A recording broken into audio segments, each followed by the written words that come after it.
ये बच्चों 4 कारण हैं जिसके कारण पुअर इन्फेक्शन हमारे शरीर में फैलता है और ये हमें बहुत ज़्यादा परेशान करता है। यहाँ तक कोई डाउट किसी को?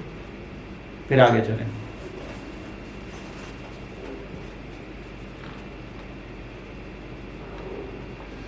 फिर अब क्या हुआ, पूरी दुनिया ने कहा कि भाई अगर ऐसे ABR फैला तो फिर एंटीबायोटिक रेजिस्टेंस फैला, तो एक ऐसा समय आएगा जब हम चीज़ों को रेगुलेट नहीं कर पाएंगे, और जब इन्हें रेगुलेट नहीं कर पाएंगे तो हमें बहुत सारी समस्याएं होंगी। तो दुनिया की सरकार में सबने सोचा, और इंडिया ने भी सोचा, कि जो एंटीबायोटिक ड्रग्स हैं उनको शेड्यूल H1 में डाल देते। कुछ ऐसी एंटीबायोटिक ड्रग्स हैं जिन्हें शेड्यूल H1 में डाल दिया गया। जो शेड्यूल H1 में हैं उनके लिए बहुत स्ट्रिक्ट नॉर्म्स फॉलो किए जाएंगे। जितनी दवाइयाँ शेड्यूल H1 में होंगी उनके लिए बिल्कुल अलग तरीके की, ठीक है, क्या की जाएगी, लिस्ट फॉलो की जाएगी। इसमें एंटी टीबी ड्रग्स हैं, एंटीबायोटिक्स हैं और अदर ड्रग्स हैं, ठीक है। इसमें 3 और 4 जनरेशन के सारे एंटीबायोटिक जुड़े हुए हैं। कौन से? 3rd and 4th जनरेशन के, 4th जनरेशन के एंटीबायोटिक एंड टीबी के एंटीबायोटिक। इन सबको आप ओपन द काउंटर सेल में नहीं ले सकते। मतलब जैसे आपको कोई इन्फेक्शन है, आप डॉक्टर के पास जाओ, मेडिकल स्टोर जाके कहो कि भैया हमें दवा दे दो, वो आपको जब एंटीबायोटिक देगा, कंडीशन क्या है, एंटीबायोटिक अगर आपको इनमें से जो प्रिस्क्राइब नहीं है, जो इसके अगेंस्ट है, अगर इनमें से कोई एंटीबायोटिक आपको देता है तो यहाँ पर 2 चीज़ें होंगी। पहली चीज़ क्या होगी, अगर वो आपको ऐसी एंटीबायोटिक कोई भी देता है तो सबसे पहले वो आपका नाम नंबर लिखेगा कि इस एंटीबायोटिक को खाने के बाद आपकी बॉडी में क्या असर हुआ, क्या साइड इफेक्ट हुआ, क्या आप बीमार तो नहीं पड़ गए, क्या आपकी हीलिंग तो कमज़ोर नहीं हो गई। इन सब चीज़ों को वो पहले चेक करेगा। जब वो इन सब चीज़ों को चेक कर लेगा तब वो आपको क्या देगा, दवाई देगा। दवाई देने के बाद फिर मेडिकल हेल्थ केयर सर्विस जो होती है, जो आपका चीफ मेडिकल ऑफिसर होगा, उसके पास वो लिस्ट जाती है। आने वाले टाइम पे वो उनकी बॉडी को चेक करा सकता है, वो देख सकता है कि उनमें सुपर वर्क तो नहीं आ रहा, एंटीबायोटिक रेजिस्टेंस तो नहीं आ रहा। इन सब की जांच के लिए फिर वो उनसे परमिशन लेते हैं और उस हिसाब से वो अपनी चीज़ों को हील करते हुए चलते हैं, ठीक।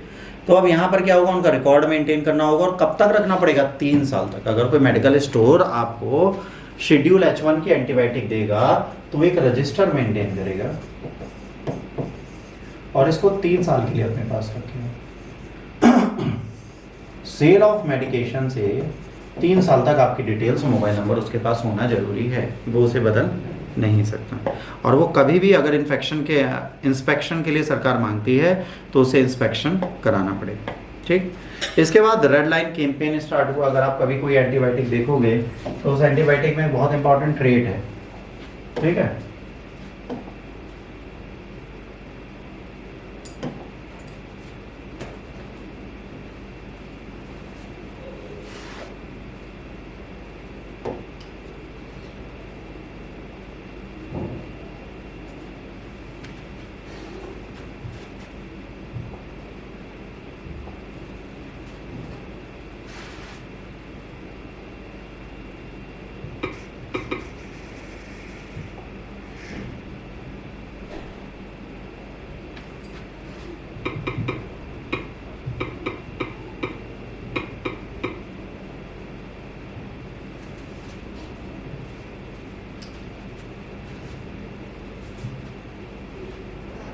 अगर आप ध्यान से यहाँ पे देखिए तो ये देखिए क्या लिखा है इन्होंने जो भी एंटीबायोटिक्स बेटा यूज़ करने के लिए बोली हैं उन सारी एंटीबायोटिक्स पे इन्होंने एक रेड लाइन क्रिएट कर दिया। इन्होंने क्या कहा है कि जो रेड लाइन होगी ये आप चेक करिए, अगर ये रेड लाइन किसी में भी बनी है, अगर ये पर्टिकुलर रेड लाइन किसी भी एंटीबायोटिक पे है तो वो एंटीबायोटिक आप मार्केट से नहीं लेंगे और ना खाएंगे। इसको जब तक डॉक्टर प्रिस्क्राइब नहीं करेगा तब तक आप नहीं लेंगे। तो आप जो एंटीबायोटिक लेते हैं उसमें आपको अगर स्ट्रेट एक रेड लाइन मिल रही है तो वो दवा आपको लेने की आवश्यकता नहीं है, वो बिना ट्रीटमेंट के आप नहीं खा सकते। ये आपको रूल याद रखना है।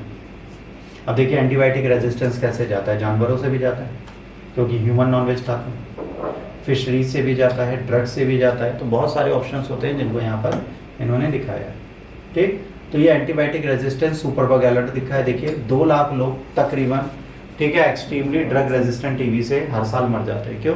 क्योंकि एंटीबायोटिक इस पर असर नहीं करता। कुछ एंटीबायोटिक इस तरह फिर मजाक करता है, दवाई उसके साथ कोई काम नहीं कर सकती। तो एंटीबायोटिक रेजिस्टेंस हमारी बॉडी ना हो इसलिए हमको दवाई खाने से पहले कंप्लीट बॉडी चेकअप की ज़रूरत पड़ती है। जब भी हो ओवर प्रिस्क्रिप्शन या सेल्फ प्रिस्क्रिप्शन नहीं लेना चाहिए।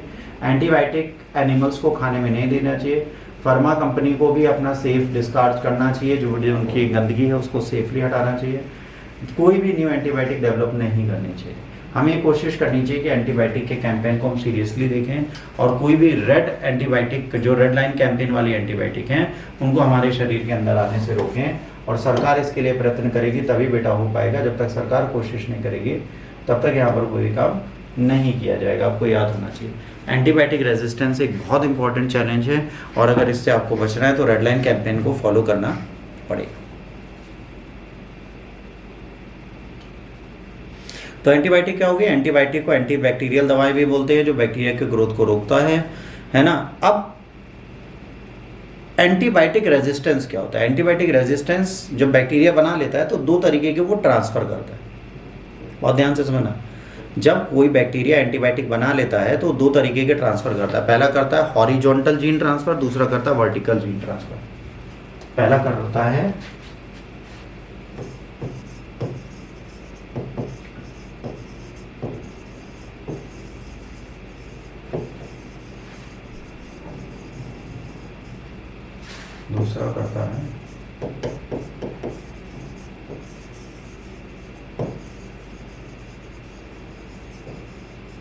दूसरा करता है वर्टिकल जीन ट्रांसफर। एक हॉरिजॉन्टल जीन ट्रांसफर होता है, एक वर्टिकल जीन ट्रांसफर होता है। हॉरिजॉन्टल जीन ट्रांसफर का मतलब क्या हो गया?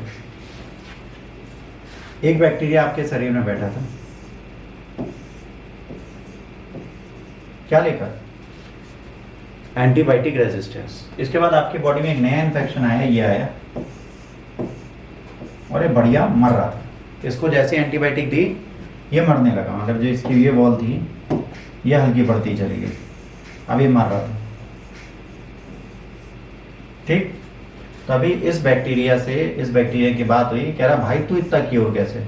कह रहे अरे मैंने इस एंटीबायोटिक से अपने आप को बचा लिया। तो कहता है अच्छा भाई, तो कह रहा भाई मुझे भी बचा लो। कह रहा अच्छा चल तू मेरा भाई है, एक काम कर तुझे बचा लेता। अभी क्या करेगा? ये जो एंटीबायोटिक रेजिस्टेंस है ये अपनी इस प्लाज्माइड की एक कॉपी बनाएगा और ये कॉपी बना के इसको दे देगा और ये इस प्लाज्माइड की जगह इस प्लाज्माइड को यूज करेगा। तो ये अलग इन्फेक्शन फैलाने वाला बैक्टीरिया था, बट इस बैक्टीरिया ने इस बैक्टीरिया को भी क्या कर दिया? एंटीबायोटिक इम्यून कर दिया। अभी एंटीबायोटिक इम्यून हो गया तो अगली बार जब ऐसे बैक्टीरिया किसी और जगह इन्फेक्शन फैल रहा होगा तो इन दोनों बैक्टीरिया को भी यही दे देंगे सेम चीज, ये इन दोनों बैक्टीरिया को भी यही दे देंगे। तो धीरे धीरे सारे बैक्टीरिया क्या होंगे? सारे बैक्टीरिया क्या होंगे? एंटीबायोटिक से इम्यून हो जाएंगे।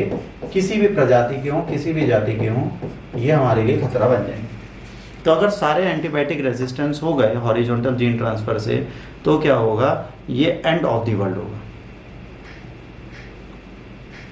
हॉरिजॉन्टल ट्रांसफर होता है तो पैन एंटीबायोटिक रेजिस्टेंस हो जाएगा। पैन मतलब पूरी दुनिया में, पैन एंटीबायोटिक रेजिस्टेंस पैदा हो जाएगा, पैन EBR पैदा हो जाएगा। पूरी दुनिया में एंटीबायोटिक रेजिस्टेंस की संख्या बढ़ जाएगी और काफ़ी लोग एंटीबायोटिक रेजिस्टेंस को ठीक है झेल नहीं पाएंगे। तो अगर ये हॉरिजॉन्टल जीन ट्रांसफर स्टार्ट हो गया तो आप समझ लीजिए कि आपकी दुनिया खत्म। एंटीबायोटिक दुनिया में इतने बढ़ जाएंगे कि शायद हमारा सर्वाइवल भी नामुमकिन हो जाए। We won't able to survive अगर ये चीज़ हो गई तो हमें क्या करना है? हमें हॉरिजॉन्टल जीन ट्रांसफर ना हो, इसलिए हमें अपनी दवाइयाँ टाइम पर खानी है और सारा कोर्स पूरा करना है। उस कोर्स को इग्नोर नहीं कर सकते। What we generally do. ठीक, इसके बाद वर्टिकल जीन ट्रांसफर आता है। Vertical gene transfer is very easy. Vertical gene transfer में कोई भी ऐसी चीज नहीं है जो आपको समझ में ना आए। वर्टिकल जीन ट्रांसफर में क्या होगा बच्चों? वर्टिकल जीन ट्रांसफर में जिस बैक्टीरिया के अंदर ये जीन आया है वो बैक्टीरिया जो बाइनरी फ्यूजन करेगा तो इनके अंदर भी तो यही जीन डालेगा।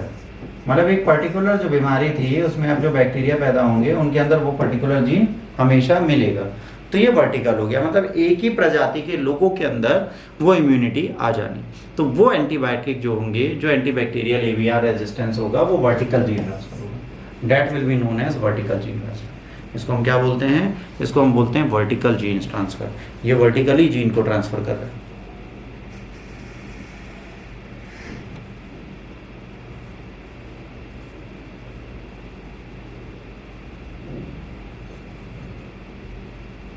Date is known as vertical gene transfer. यहाँ पे हेल्थ का पहला पार्ट एंटीबायोटिक खत्म होता है। इसी एंटीबायोटिक में भी एक टीबी का पार्ट बाकी है। अब हम टीबी के पार्ट पे जाएंगे।